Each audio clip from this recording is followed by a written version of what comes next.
महते सर्वान् विद्यान् गुरुन्नत्वान् पूर्वाचार्यान् विशेषतः श्रीमन्निम्ब विवस्वानः मन्त्राचार्य नमो नमः।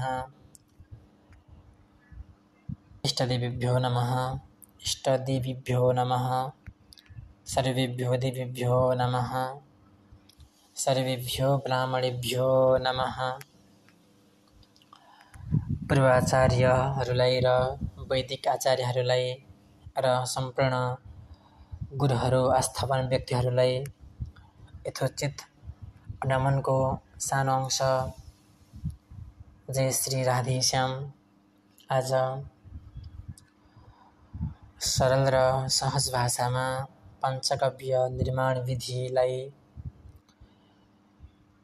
सिक्ने र सिकाउने अवसरलाई मध्यनजर गर्दै मैले यो पञ्चगव्य निर्माण विधि मन्त्रोच्चारणसहित अगाडि प्रस्तुत गर्ने प्रतिज्ञाका साथ पञ्चगव्यको परिचय र निर्माण प्रक्रियाको बारेमा जानकारी गराउन चाहे।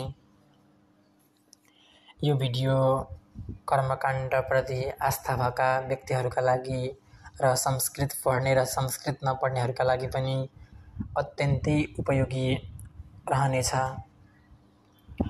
संस्कृत पढ्नु भएको कर्मकाण्ड गर्दै जानुभएकोहरूलाई त्यति आवश्यक नहोला र म कर्मकाण्ड गर्नेछु भन्नेहरूका लागि अत्यन्तै उपयोगी रहनेछ। कतिपय गुरुजनहरूले यो शुद्ध र प्रष्ट नजानेको हुनसक्छ र उहाँहरूलाई यसो पढ्ने अवसर नमिलेको हुनसक्छ। त्यही पढ्ने अवसर र यो ठिक छ यो ठिक छैन भन्ने अवसरका लागि यो भिडियो म बनाउन गइरहेको छु। हाम्रो संस्कृत व्याकरणमा पञ्चगव्यको व्युत्पत्ति यसरी गरिएको छ। पञ्चगव्येषु विकारः स पञ्चगव्य, जहाँ पञ्चगव्यमा पाँचवटा गाएको विकारहरूको सम्मेलन नै पञ्चगव्य हुनेछ र त्यो पाँचवटा विकारहरूको सम्मेलन के हो त? गोमूत्रं गोमयं क्षीरं दधिः सर्पी कुशोदकं निर्दिष्टं पञ्चगव्यं च पवित्रं कायशोधनं। गाईको गहुँत, गोबर, दूध, दही, घिउको सङ्कलन मिश्रितबाट पञ्चगव्यको निर्माण रहन्छ। यो पञ्चगव्य कति आवश्यक छ भन्ने कुरा हामीहरूले धेरैले जानिसकेका छौँ होला र नजानेका छौँ भने पनि यसै भिडियो मार्फत बुझ्नेछौँ। मान्छे जन्मिन्छ, जन्मेपछि मर्छ, यो त संसारको रीत नै हो र जन्मिँदाखेरि पनि अपवित्र भएरै जन्मिन्छ र मर्दाखेरि पनि अपवित्र भएरै मरिन्छ। हामीलाई पवित्र बनाउन यसै पञ्चगव्यको आवश्यक पर्छ, आवश्यक रहन्छ। जन्म संस्कारदेखि मृत्यु संस्कारसम्म जति पनि यज्ञ इत्यादि पूजन कार्य पितृकार्य जति पनि छन् ती सबैका लागि पहिलो नम्बरमै चाहिने भनेको पञ्चगव्य हो। आयुर्वेदले पञ्चगव्यलाई औषधि पनि मानिएको छ। जङ्गलमा चर्न छाडिएका गाईहरूबाट पञ्चगव्य निर्माण गर्न आवश्यक हुन्छ। त्यो पञ्चगव्यको निर्माणले औषधि पनि गर्छ भनेपछि देशी गाईहरू या अन्य घरमा भएका फोहोर चिजहरू खाएका गाईहरूको पञ्चगव्य बनाउनु हुँदैन। हाम्रो स्वास्थ्यलाई पनि असर रहन्छ। पञ्चगव्य निर्माण विधिमा मात्राहरू पनि छ। मात्राहरूको बारेमा आउने दिनहरूमा अर्को भिडियो मार्फत बताउने प्रतिज्ञाका साथ अब आजका लागि हामी यो भिडियो सुरु गरौँ। सकिन्छ भने एउटा तामाको भाँडा, सकिँदैन भने एउटा माटोको भाँडा, त्यो पनि सकिएन भने यथावश्यक आफूसँग जे छ त्यसैलाई पवित्र पारेर त्यसैमा हामी गहुँत राख्नेछौँ। यसमा गहुँत राख्ने मन्त्र तत्सवितुर मात्रै दिएको छ, अरू दिएको छैन। प्राय गायत्री मन्त्रलाई सुनाउन हुँदैन भन्ने पहिलादेखि नै जनमानसमा फैलिएको हुँदा त्यो यता दिएको छैन। म उच्चारण गर्नेछु, हजुरहरूले पनि म पछि अनुवाचन गर्नुहुन्छ भन्ने आशा लिएको छु। ओम तत्सवितुर्वरेण्यं भर्गो देवस्य धीमहि धियो यो नः प्रचोदयात्। यसैलाई पुनः एकपल्ट अलि छोटो बनाएर उच्चारण गर्नेछु, यानि कि हजुरहरूलाई मेरो छोटो उच्चारणले गर्दा सहज हुनेछ भन्ने हेतुले। ओम तत्सवितुर्वरेण्यं भर्गो देवस्य धीमहि धियो यो नः प्रचोदयात्। हामीहरूले यो मन्त्रद्वारा गहुँत राख्नेछौँ। गहुँत राखिसकेपछि क्रमशः अब पालो गोबरको रहनेछ। त्यो ताम्र पात्रमा हामीहरूले गहुँत अर्थात् गोमूत्र राखिसकेका छौँ। यहाँ बताइएको छ, इति मन्त्रेण गोमूत्रम छिपेत। यो मन्त्रद्वारा गहुँत राख्ने भनिएको छ। अब हामी गोबर राख्नेछौँ, यानि कि गोमयम राख्नेछौँ। मन्त्र उच्चारण गरौँ। ओम गन्धद्वारान्दुराधर्षान् नित्यपुष्टाङ्करेषिणीम् ईश्वरीं सर्वभूतानां तामिहोपौभवे श्रियम्। ओम फेरि एकपल्ट उच्चारण गर्नेछौँ। गन्धद्वारान्दुराधर्षान् नित्यपुष्टाङ्करेषिणीम् ईश्वरीं सर्वभूतानां तामिहोपौभवे श्रियम्। यो मन्त्रद्वारा हामीले गहुँत पनि राख्यौँ माथिल्लो मन्त्रद्वारा, र यो गन्धद्वारा भन्ने मन्त्रबाट गोबर पनि राखिसकेका छौँ। अब दुध राख्ने पालो भएको छ। अब हामीले दुधलाई पनि राख्नेछौँ।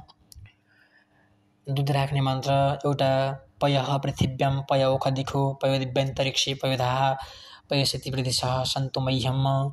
एउटा यो मन्त्र छ भने अर्को मन्त्र यहाँ दिएको छ। ओम आप्यायस्व समेतु ते विश्वतः सोमवृषिणं भवावाजस्य सङ्गथे। यो मन्त्रलाई पनि उच्चारण गर्नुहोला। त्यसपछि गहुँत पनि राखिसक्यौँ, गोबर पनि राखिसक्यौँ, र यो आप्यायस्व भन्ने मन्त्रले हामीले दुध पनि राखिसकेका छौँ। अब क्रमशः दहीको पालो रहेको छ। अब यो मन्त्रका उच्चारणका साथै हामीले दही पनि राख्नेछौँ। ओम दधि क्राव्णो आकारिखं जिष्णोरश्वस्य वाजिनः सुरभिनो मुखाकरत् प्रण आयुगं खितारिखत्त। ओम दधि क्राव्णो आकारिखं जिष्णोरश्वस्य वाजिनः सुरभिनो मुखाकरत् प्रण आयुगं खितारिखत्त। हामीले यो मन्त्र उच्चारण गरेर त्यो ताम्रपात्रमा दही पनि राखिसकेका छौँ। अब क्रमशः भन्नुपर्दा पालो हाम्रो अन्तिमको रहेको छ। अब घिउ राख्नेछौँ। घिउ राख्ने मन्त्र एउटा घृतमी मिक्षे भन्ने मन्त्र छ भने हामीले यता सरल र सहज मन्त्र दिएका छौँ। ओम तेजोसी शुक्रमस्यमृतमसि धामनामासि प्रियं देवानामनादृष्टं देवयजनमसि। पुनः एकपल्ट यो मन्त्रलाई उच्चारण गर्नेछौँ। ओम तेजोसी शुक्रमस्यमृतमसि धामनामासि प्रियं देवानामनादृष्टं देवयजनमसि। यो मन्त्र हजुरहरूले पनि उच्चारण गर्नुहोला। त्यसपछि हाम्रो तत्सवितुर भन्ने मन्त्रले गोमूत्र यानि कि गहुँत राखेका थियौँ भने गन्धद्वारा यो मन्त्रले गोमयम यानि कि गोबर राखेका थियौँ। त्यसपछि आप्यायस यो मन्त्रले दुग्धम राखेका थियौँ अर्थात् दुधलाई राखेका थियौँ। त्यसपछि दधिक्रावणो यो मन्त्र उच्चारण गरेर दधी अर्थात् दही राखेका थियौँ र त्यसै गरी तेजस्वी शुक्रमस्य यो मन्त्रको उच्चारण गरेर हामीहरूले सर्पी घृतम अर्थात् घिउ राखेका थियौँ। अब हाम्रो पालो रहेको छ दुबो पनि राख्नुपर्ने हुन्छ। ओम काण्डात् प्ररोहन्ति परुखः परुखस्परि एवानो ध्रुवे प्रतनो सहस्रेण सतेन च। त्यो मन्त्रहरू यता राखिएको छैन। मैले यो भिडियो सकिसकेपछि ती सबै मन्त्रहरू पनि राखिदिनेछु। अब कुश र दुबोलाई एकत्रित गरेर पनि राख्नुपर्ने हुन्छ। ओम देवस्य त्वा सवितुः प्रसवे श्विनोर्बाहुव्यां पोषणो हस्ताभ्याम् अग्नये जुष्टं गृह्णाम्यग्निखो माभ्यां जुष्टं गृह्णामि। माथि कतिपय गुरुहरूले जुन हाम्रो प्रसवे श्विनोर्बाहुव्यां पोषणो हस्ताभ्याम भनेका छन् यसको एउटा नियम छ। यता पुख्लो नभएर पुष्णको उच्चारण गर्नुपर्ने हुन्छ किनकि हाम्रो टवर्ग रहेको छ यसको शुद्ध उच्चारण पोषणो नै रहन्छ। एकपल्ट फेरि उच्चारण गरौँ।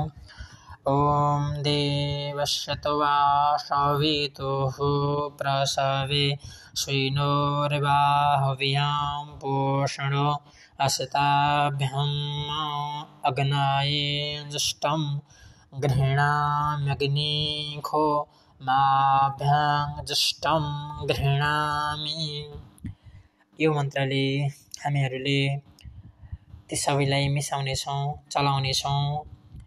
त्यसपछि गायत्री मन्त्रले हामीहरूले 10 पल्ट चलाउनेछौँ। म एकपल्ट गायत्री मन्त्र पनि उच्चारण गरेर सुनाउनेछौँ तर यो मन्त्र सुनाउन आवश्यक होइन। मैले कतिपयहरू संस्कृत नपढेका मान्छेहरूका लागि मध्यनजर गर्दै यो मन्त्र एकपल्ट फेरि पनि उच्चारण गरेँ। ओम भूर्भुवः स्वाहा तत्सवितुर्वरेण्यं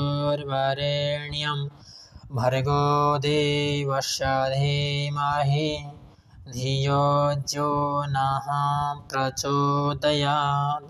यसै मन्त्रलाई 10 पल्ट 10 बार उच्चारण गरेर त्यो हाम्रो ताम्रपात्रमा भएको गहत गोबर दुध दही घिउलाई मिसाइएको पञ्चगव्यलाई चलाउनेछौँ र अब पञ्चगव्य छर्केर प्राशन गर्ने मन्त्र पनि रहेको छ।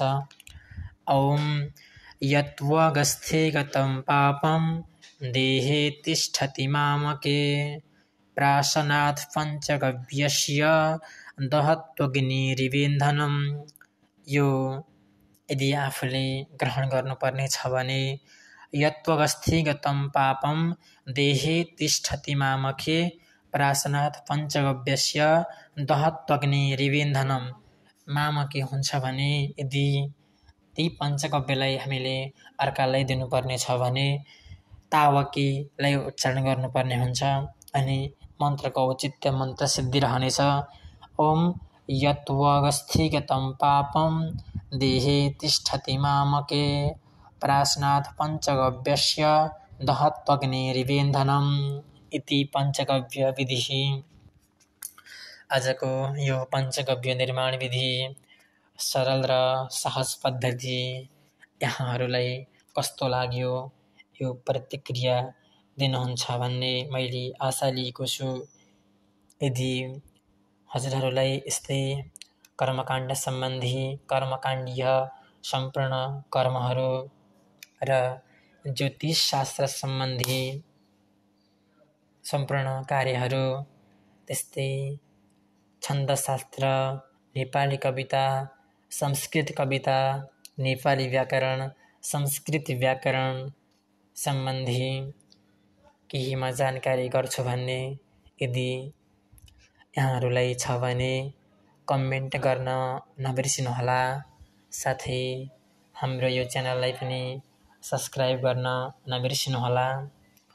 हजुरहरूले सब्सक्राइब गर्नुभयो भने आउँदा भिडियोहरू हजुरहरूलाई पनि थाहा रहनेछ। अहिलेका लागि भने हामीहरू यो भिडियो मार्फत यतिबाट नै बिदा हुनेछौँ।